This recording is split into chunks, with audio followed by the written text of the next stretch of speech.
What's going on, peeps? It's your main man, Joe Fleetwood, the hustler, and welcome to the Joe Fleetwood Podcast. Now, if this is your first time checking out the show, make sure you go to www.joefleetwood.net, where you can find all of my social media links, and make sure you check them out.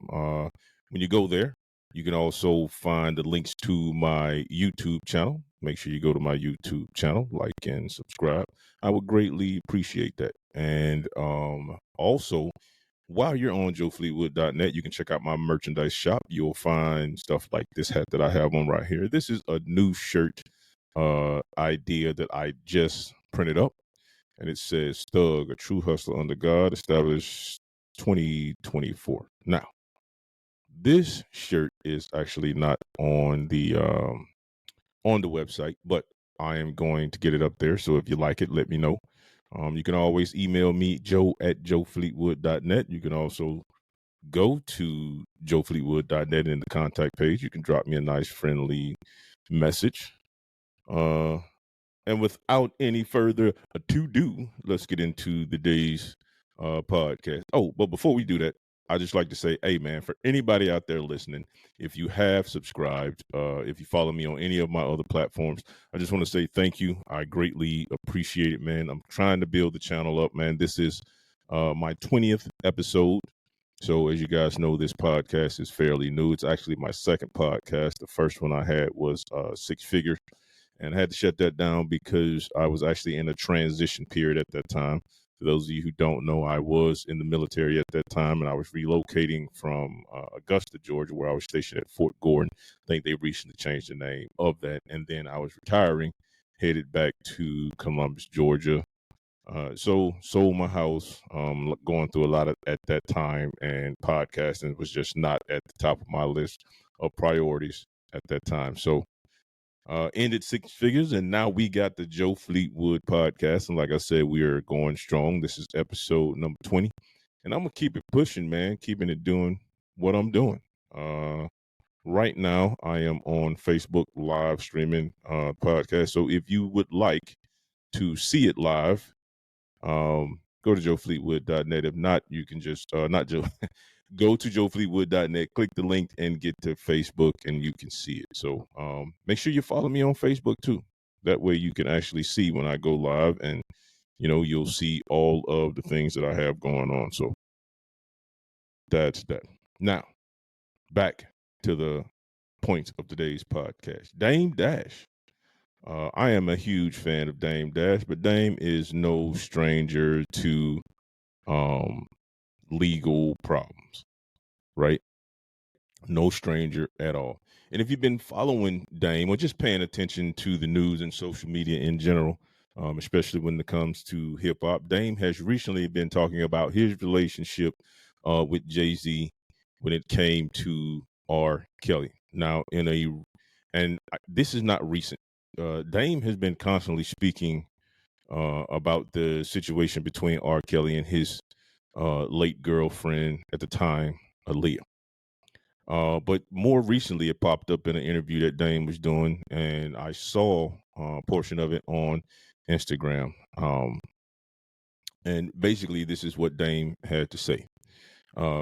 Basically, when it came to the album with Jay-Z and R. Kelly, Best of Both Worlds, Dame didn't want anything to do with it.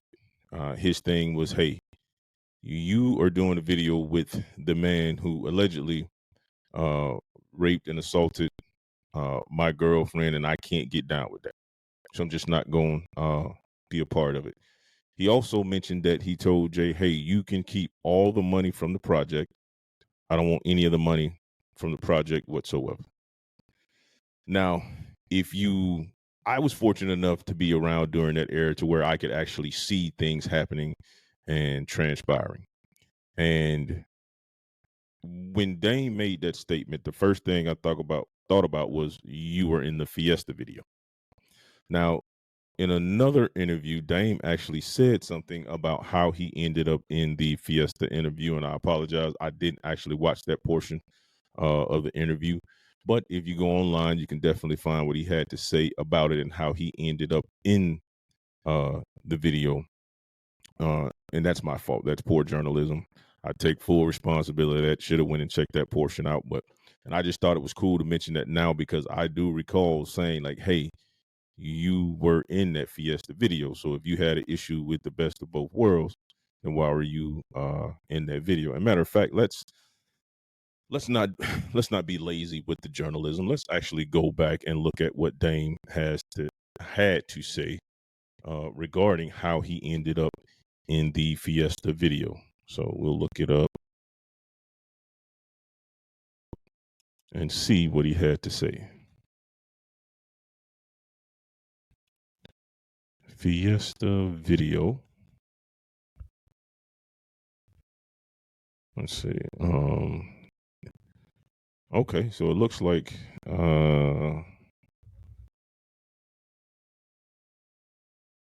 okay, so Dame actually put this on YouTube. Let's see, Dame Dash.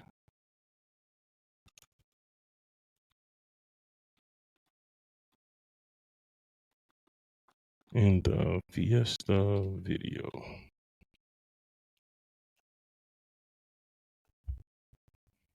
All right, and we can all watch this together. So we can all. So what I'm gonna do is I'm gonna let this ad play out. What I'm going to do,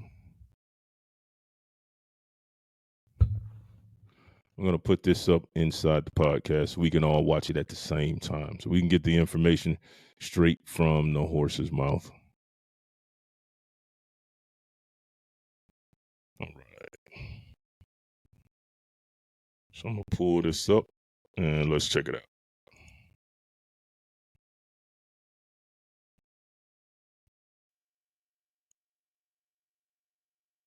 Get this, Dame Dash and his former Rockefeller days have been a consistent topic of discussion this week in the wake of his interview with Nick Cannon. It stirred up a lot of memories involving the late Aaliyah, Jay-Z, R. Kelly, and of course, Dash. During the interview, Dash recalled his silent protest of Kelly and explained how he tried to distance himself from the R&B star after evidence of his disturbing behavior around women started to surface. But Dash found himself on the defense after Memphis Bleak suggested he was more involved with Kelly and Jay-Z's joint project, Best of Both Worlds, than he let on.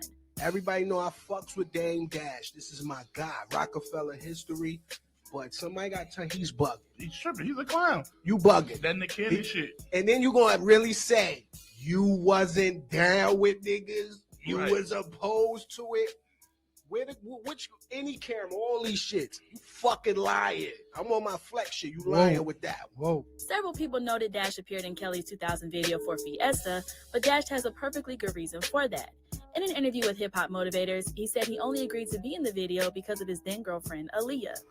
But, you know, from what I heard or what I saw on Instagram, he called me a liar, but he had nothing to support it. He said exactly what he was doing. I'm gonna get on my flex shit, which means start lying, or rather be loud with no explanation and nothing to support it. So if somebody calls me a liar, they should at least say what I lied about and how I lied about it. But I mean, I really am not on the Best of Both Worlds. I didn't go to a show. I didn't have my name on any of that. I was in Fiesta, but only because Aaliyah said to do it exactly that way. So I did what she wanted me to do. As a result of Dash's one-on-one with Cannon, an interview accusing the Rockefeller co-founder of trying to steal Beyonce from her current husband, Hove, has also resurfaced. The label's former in-house videographer, Choke No Joke, said Dash tried to pull a jack move on both Beyonce and Aaliyah back in the day. I mean, nothing happened like he kissed or sexed her or something like that, Choke said. Did he try to holler at her? Yeah, that's the same thing he did with Aaliyah. We all know there was a point at Rockefeller where Dame wasn't allowed around Beyonce. Everybody that worked there at that time knew because he was a creep. The messy love triangles and Jay-Z's. Wow. Okay. So that was kind of deep. That was a little bit more than what I expected. But you know, just like everybody else, I definitely was surprised to hear him say what he said, and then think back that he was in the Fiesta video. Now, Dame is no stranger to controversy, and you have to be hiding under a rock if you're not a fan of hip hop and haven't heard about the financial and the legal battles that Dame has been facing. And he's been facing legal battles on multiple fronts. So back in 2019, Dame had to turn himself in for owing child support in the amount of $400,000 to his son's mom, Cindy Morales, and his ex-wife, Rachel Roy. Now, according to Dame, he was extremely confused because he had just gave Cindy Morales $150K in order to purchase a home. Now, if I give you $150K, why are you saying I'm behind on child support in the amount of $400K? Now, typically what happens is when you give somebody money or your child's mom money, you have to prove that it was not a gift. You have to prove that it was some type of financial support for the child, because child support laws are extremely fickle when it comes to men and how the court system deals with us when it comes to child support. Because you can be paying, your child's mom in cash, and the court system will say that is a gift. That has absolutely nothing to do with child support, and you just got one-upped. So I can understand his confusion. I'm pretty sure Dame's a smart enough guy to understand that, hey, I got my I's dotted and my T's crossed. But either way, he turned himself in. The child support was paid up and he was good to go. Now, there was another financial situation that surfaced recently that really put Dame in a bad position. Between 2005 and 2018, the IRS stacked on $8.7 million in tax debt to include the actual payments, penalties, and interest. Now, like I said, I know this man has money, got to have some good lawyers. And typically when it comes to owing the IRS, the interest and penalties, you can kind of get that knocked off. As long as you got the principal debt cash, you should be good to go. And then financial troubles just continue. Now, if you know, Dame has his own TV network. It's called American New. And Dame is also no stranger to putting out movies. Huge fan of Paper Soldiers. If you haven't seen it, make sure you go check it out. Now, in Paper Soldiers, you had a lot of the Rockefeller guys, but it was also my introduction to Kevin Hart, because he was in Paper Soldiers along with Beanie Siegel, Jay-Z, Dame himself, Memphis Bleak, and a host of other people that were down with Rockefeller at the time. Now, Dame did a joint movie production with Jason Weber, who was the actual producer on one of his films. Jason Weber hit him with an $832,000 lawsuit back in 2000, a civil lawsuit, which Weber actually won. So when you look at the amount of debt that Dame has found himself in, you know what I mean? That's a lot of money. We're not talking about chump change. $400K in back child support, $8.7 million from 2005 to 2018, and then another $832,000 to Josh Weber because of a civil suit. Now, in a couple of other interviews, Dame has said that he's, when you're a hustler, you're always broke, because I'm taking my money, reinvesting it back into myself, as you should if you want something to succeed. And then, I forget the guy's name, but he was on the Drink Champs. He was on Drink Champs speaking on Dame, and him and Dame has had some issues. And because I brought him up, as always, let's go ahead and do some research. And right now, I'm just speaking off memory because, like I said, I'm a huge fan of this when it comes to people like Dame and just of hip hop in general.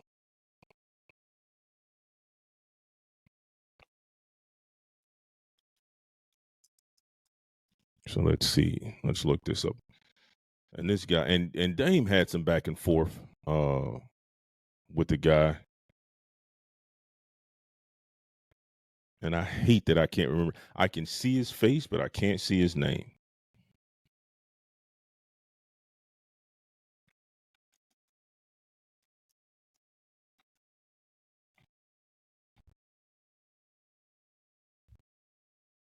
All right. I can't find it right now, but when I produce the podcast and cut it up, I'll go ahead and put his information up here.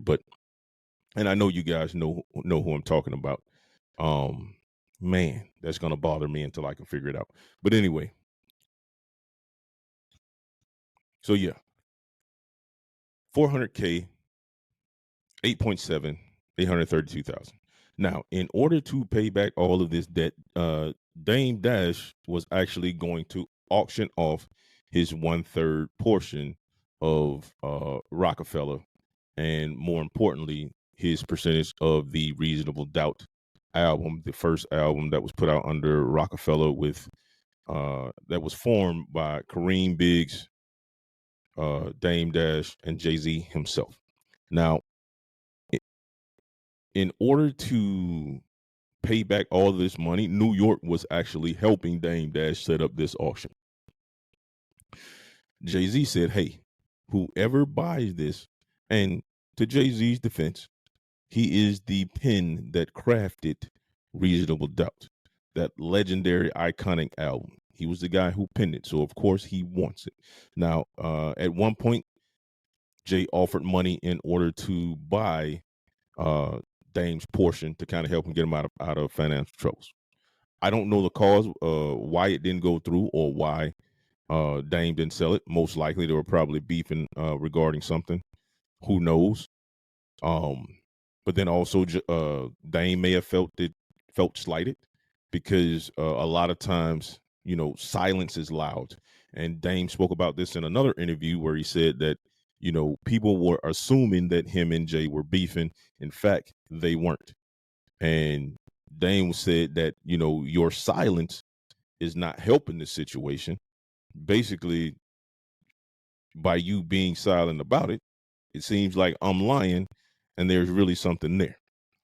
So, but Jay doesn't respond to anything. He doesn't respond to rumors. He doesn't respond to beef. And if he does respond to beef, he's going to give you a line like he gave 50 Cent.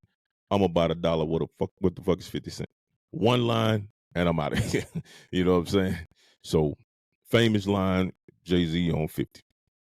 So, Jay-Z just let it be known. He was like, hey, if you buy that, just know that in 6 years, I am going to own the masters of Reasonable Doubt, because the statute of limitations for creative work, when it comes to copyrights and masters, after a time period of 35 years, the label no longer owns the masters. The originator, whoever wrote the album, or recorded the album, they receive full control of their masters at the 35-year mark. So he's actually right. Well, there was a cease and desist on talking about the rights of Reasonable Doubt going back to Jay-Z, because New York felt like, hey, what you're doing is you're trying to devalue the Dame Dash's 1/3 ownership into Reasonable Doubt and Rockefeller by putting this information out. So we need you to stop. So that happened. The original auction was set for sometime in August, but now it's going to take place September 21st. And the whole purpose behind the auction, and New York is helping, because they, of course, are trying to help Dame get pay them back when it comes to child support, which he owes to the state. And then they're also trying to help him with his IRS situation. Now, another reason that it was pushed back from the time frame was New York needed to establish a pecking order of who gets paid first from the auction. Does the state of New York get paid? Does it first? Does the IRS get paid first? Does Josh Weber get paid first? So there's a lot of people who have to get paid. But then also what New York did, they said, hey, okay, so you owe $400K in child support. We're also going to ask you to pay up an additional $732K. So on top of that, on top of everything else, and the reason they asked for the additional $732K was to keep Dame from being back in this situation when it came to child support. So basically, they want him to set aside a nest egg of money. So in the event that anything else happens, he has the funds readily available that he's paid up to the state of New York in child support, and they can just take it from there to keep him out of financial situations like this. Now I will say this: I am a huge fan of Dame, and anybody who knows him can clearly see that he's passionate about business. He's passionate about hip hop as a culture, and he's passionate about the progression of Black people as a race and a culture when it comes to what we bring into the world. There's no question about that. Everything he does, he talks about ownership. He talks about how we control cool. He talks about how he creates businesses, sells the business all for profit, and then goes on to the next thing. He has a track record of doing this stuff. You know what I mean? And you can't take that portion away from him. Now, back in the day, there was a couple of hip hop movies that you had to be there in order to see. And you can go back, for people my age who grew up during that time frame, we were there to check it out, right? So The Show was one, and Backstage to Hard Knock Life too. Now, when it came, that was the first time I actually got a chance to see Dame Dash in his element when it came to how he handled business when it came to Rockefeller. So on that tour, and a little context of what I'm about to say, Rockefeller had a joint venture deal, a 50-50 deal with Def Jam, and it was a distribution deal. But, when it comes to distribution, Def Jam was only in charge of distributing records and assisting in the marketing and promotion of Rockefeller music. That was the extent of that relationship, or should have been the extent of the relationship. All the artists, Jay-Z, Memphis Bleak, Beanie Siegel, State Property, all of those are Rockefeller artists. And I don't even know if State Property was around at that time. I know Siegel was. I know Beanie was. And this is just me trying to remember, but I don't think they had signed State Prop as of yet. So during the tour, Def Jam sent over Def Jam jackets. And they had the Rockefeller artist name on the front, the huge Def Jam logo on the back. Now, if you're just a new person, and you didn't know any better that these were Rockefeller artists, you would assume that the person on stage performing, had they been wearing that jacket, was signed to Def Jam and not Rockefeller. Now, if you go back and actually watch that video, Memphis Bleak said, hey, Def Jam got one up on Rockefeller with these jackets. He was like, look, the name Memphis Bleak on the front, Def Jam in the back. He was like, Def Jam got one up on Rockefeller, but outside of that, on Rockefeller for life. You can clearly see Dame disdain for that statement. And if I'm Dame, I'm mad as well. Because what are you doing? These are Rockefeller artists. They not Def Jam artists. Now, Def Jam is thinking, hey, it's a good gesture, but it ain't. Now, I can see if you put a Rockefeller logo on the back, and then excuse me, at the bottom, you put distributed by Def Jam. That's cool. That's showing a sign of respect and understanding of where the business stands and where it lies. But that's blatant disrespect, if you ask me, to send my artist a jacket with your logo plastered on the back, knowing full well that he signed to Rockefeller Records. Nah, bro. Nah, you out of pocket for that. Now, after that happens, there's a conversation between Kevin Lyles and Dame Dash. And Dame is like, look here, man. I spend majority of my time fixing fuck-ups. You knew when you sent those jackets over with that Def Jam logo on the back, that was going to create a problem. Once again, Def Jam assuming it's a show of good faith, and Dame ain't going for it. It's a complete show of disrespect. But it doesn't stop there. Like I said, in the joint venture deal, Def Jam was also a part of the assisting with the marketing. There's a video of Dame Dash going into a Def Jam meeting to discuss the marketing of Jay-Z's Black Album, I believe. And yeah, I believe it was the Black Album. And Jay-Z had spoke to several reps that were in that meeting, and not a single one of them told him about the marketing meeting when it came to marketing and promotion of the Black Album, which Jay-Z is a Rockefeller artist. Why isn't the guy who's in charge of the business side at that meeting? So he goes around the room, hammering everybody, letting them know, like, hey, you talk to me. Why didn't you tell me about this meeting? All of you guys knew there were several conversations. Nobody said anything to me about it. So I can completely understand that. So if you're looking at this objectively, and for the people, you see Jay-Z because he's the face, right? He's the biggest artist on Rockefeller. And you really don't see Dame as much because you don't see the artistic side. You only see the artistic side of Jay-Z. During that time frame, Dame was not in a whole lot of interviews. He showed up to support his artists on stage. He was in some videos. Like, to me, Dame was charismatic. He was the one that you wanted to kind of be. You wanted to be around Jay-Z, but, you know, Dame had a sort of charisma that was just as alluring.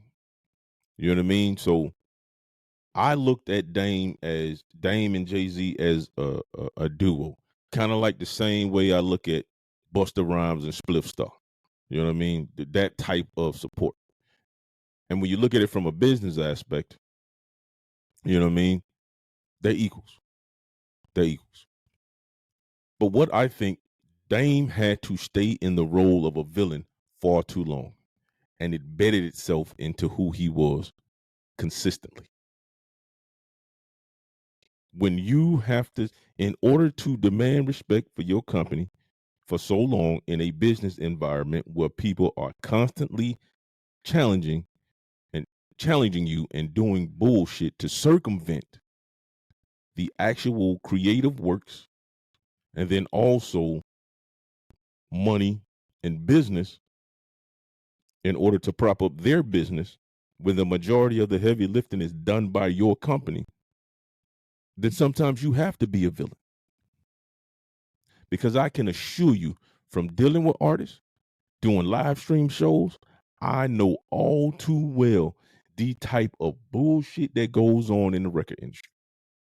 And I didn't even scratch the surface at all. I had small dealings when it came to the music industry, very small dealings. And I seen some of the most unscrupulous bullshit you ever want to see people do. Like the price gouging, the scamming, ridiculous. And you would think that, hey, this is supposed to be a business. I'm approaching it like it's a business. And it is so far from that. The music business is probably one of the most grimiest, greasiest business you ever want to find yourself in, because anybody trying to get paid. Now, there's a few instances where you can actually, and feel free to watch this, because I'm not telling you something that's not able to be fact checked, right? So we already know, I just told you about the situation with Kevin Liles, and I feel that was completely warranted. But I think staying in that villainous role for so long, it caused him to sour relationships that didn't have to be soured, and that probably could have put him in a better place. And I don't know if he spoke about this, and I'm just giving you my opinion. But one incident stands out to me, was the situation where he was on the Breakfast Club, and he was speaking to DJ Envy, and he was talking about what a boss is and how he's a boss, and how his son's a boss, I think, at the time, because he had his own cookies that he was selling. And you know, Dane was like, you don't own anything. Like, right now, you don't own this station. Revolt controls the broadcasting. You don't own anything.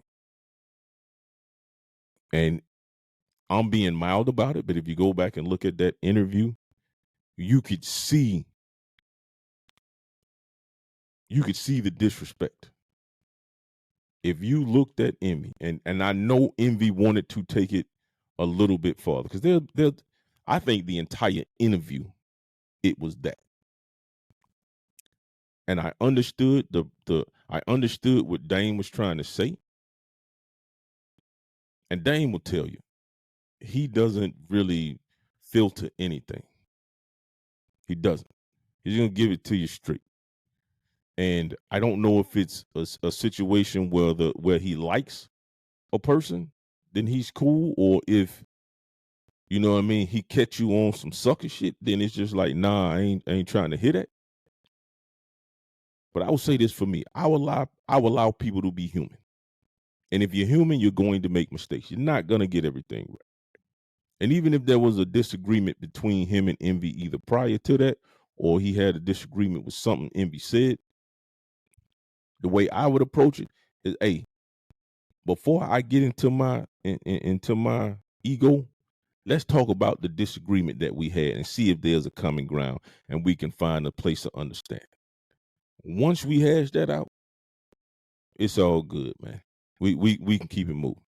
Because a lot of times people are just misinformed. And when you're misinformed, or you lack another perspective. But either way, those relationships were, that's one relationship that I saw, and I was like, man, I wish it didn't happen, but it did. And I don't even know where Envy and Dame Dash stand at this point. But, you know, to each their own. But one thing I will say this, the reason I champion Dame Dash, and I speak and I have a high reverence for him, is because he is an individual who actually puts forth effort in uniting us as a people. He puts forth an effort in trying to make us see that there is power in us controlling our own destiny and our own stories. He is constantly pushing that forward. Now, one of the things that's hindering him is those relationships, I believe, that were ruined. And if we could somehow get past those and actually, and that's why I don't like egos. You know what I mean? Egos serve a purpose to a certain degree, to the point that they become a detriment to what it is you're trying to do. Because sometimes you just got to put that aside and get to the business at hand. Let's put the egos aside and look at the actual goal that Dame is trying to reach. And that's complete ownership and mastery of our culture, talent, and resources. I want you to think about this. When it comes to the amount of money that we as a people spend, we spend $835 billion annually in America. That's what we as a race of people spend as consumers, $835 billion. Now, let's say we redistributed that wealth back into ourselves. That's control. That's complete control of our infrastructure. That's complete control of things that we want to see. And that's complete control of the narrative. That's one thing we don't get to do. It's always somebody else telling our story. Like in this situation, 835 billion, we control the story. We create and control the narrative. And it's a narrative of our truth. So I'll end saying this. I will forever and continue to support Dame Dash. I really hate that the things between him and Jay-Z ended the way they did, because I am a huge fan of Hov as well. I am. And you hate to see such a dynasty break up the way it did. And even if they went their own separate ways, I feel like two people who have been together that long should have found a common ground, even if it was going to end. All groups break up at some point. You know what I mean? No different than Outkast, man. You know, me being from the South, I was so sick when they didn't continue on with what they were doing, man. So when I heard Idlewild, saw the movie, I was just like, this entire thing breaks my heart, but it is what it is. So shout out to Dame Dash, man. Shout out to the whole Rockefeller camp and clique. I hope you guys can come to some form of agreement, man, or some type of understanding and get back together and do something real big for the people who enjoyed the run that you all had and the legacy that you guys created. Once again, if you're checking this out on Facebook or what other social media you're checking this podcast out, man, make sure you go to joefleetwood.net and check out all my links. Hit me up, like, subscribe on YouTube, man. Any and everything you do is greatly appreciated. Any follow is greatly appreciated. Any merchandise you buy is greatly appreciated. Also, I got a link to W Energy Drink. They usually sponsor my podcast and online game streaming, so make sure you check it out. Use Joe Fleetwood, all one word. You can see it right there on the screen. You can get 10% off your first order of W Energy Drink, man. It's really good. I enjoy it. I buy it by I buy the can. I also buy the packages. So they have a tub of it. It's really good. Jitter free. Doesn't give you the shake like Monsters and Red Bull. So make sure you check that out. And once again, man, thank you guys for checking out the podcast. Joe Fleetwood signing out. Peace.